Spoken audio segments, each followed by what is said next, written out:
Hi and welcome to Distilling in Australia. My name is Nick and this is episode 14 of my journey of owning, operating and being the master distiller of my own distillery, namely Hearts Distillery.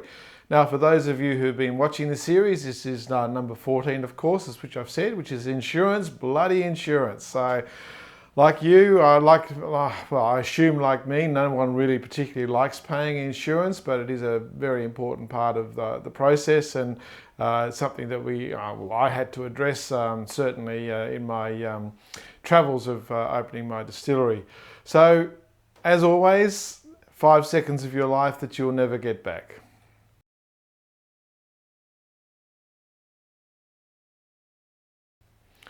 Okay, so the thing that I always try to avoid, and I'm trying not to do very much, is to come across as though I'm sort of trying to lecture to people about what's going on. If you've watched my videos, hopefully you'll understand that this is just a documentation of my journey of becoming a micro distiller. Look, it's been exciting and great, and there's been all sorts of things going on.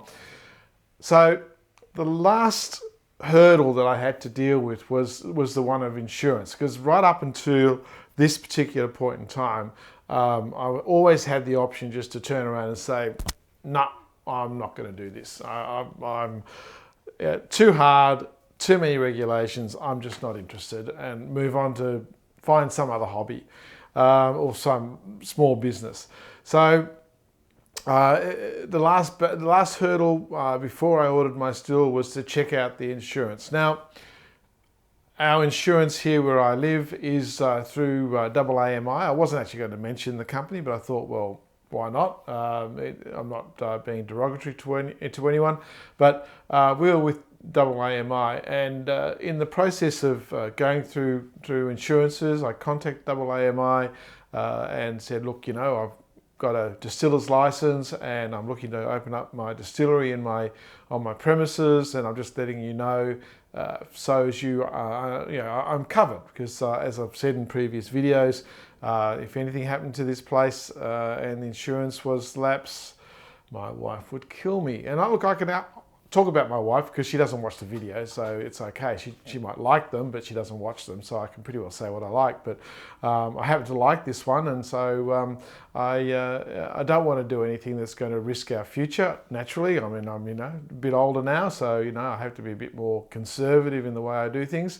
So this whole process is very much step by step. Make sure you dot every I and cross every T. You learn from my mistakes. So contacted AAMI, and look, lovely girls, and we're going through the conversation and going through the requirements, and she said, look, it looks okay, but then there was just one section of the questions she asked me that raised a question. So she took it upstairs, and the issue was that although technically I'm not producing chemicals, the insurance company classes alcohol as a chemical for their insurance purposes. So as it turned out, as far as AAMI is concerned, it's a flat no. No, not interested. If you're going to open a distillery on your property, you are not covered. Now, lesson learned. So I thought, okay, that's interesting. So then that, of course, raised a few concerns and a few alarm bells, and I'm thinking, oh no, have I gone through all this and a complete waste of time?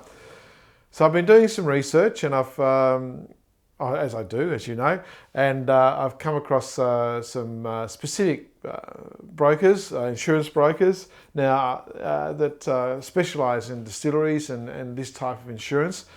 And I've now finally got back all the quotes and everything. So I've got my quotes back this morning, the last of them back this morning, and it turns out that the building insurance and the contents insurance is actually going to work out a little bit cheaper than what it was costing us under AAMI, so bonus.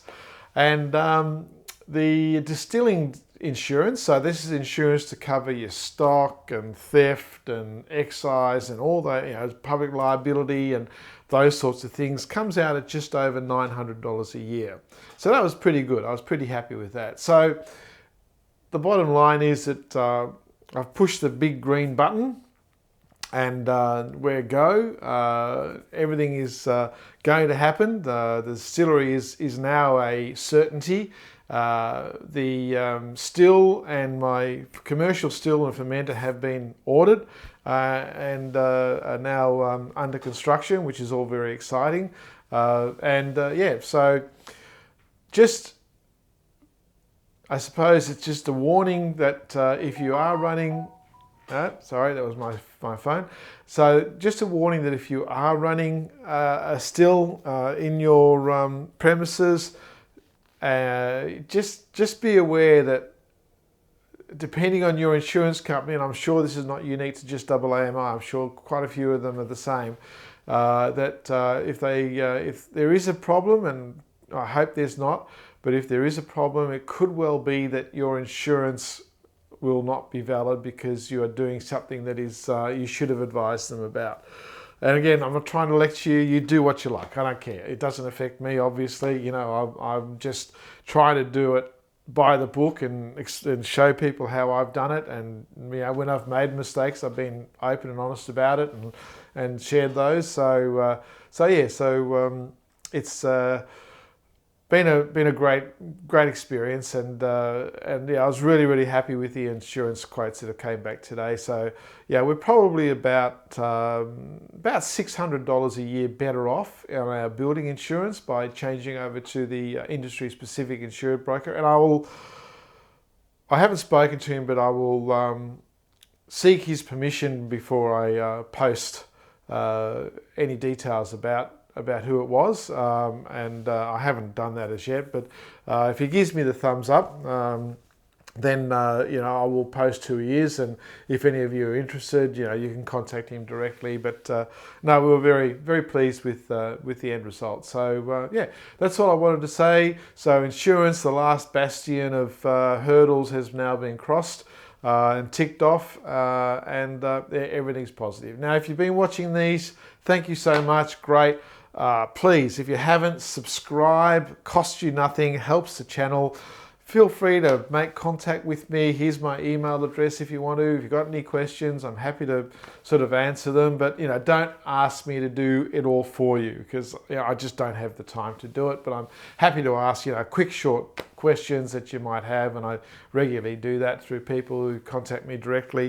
You know, I think I'm pretty open and approachable anyway. Well, that's my theory, and I'm sticking to it. So anyway, have a nice week. There probably won't be much happening for a little while now, mainly because you know, there's waiting for the still to turn up and all those sorts of things. But when all that sort of starts to happen, then obviously I'll start posting about that. Yeah. Happy, safe distilling, and be safe, be legal, and ciao for now. Distilling alcohol is illegal in Australia unless you hold the appropriate licenses and permits. I am not a lawyer, and the contents of this video are not intended to be legal advice. Do not rely on any information contained in this video, and seek your own legal professional advice before making any decisions. Be aware, the Australian Tax Office and the local law enforcement agencies will be taking interest in this channel due to its content. Please keep this in mind before posting any comments. Any comments posted are the opinion of the person posting and not of this channel. Let's get started.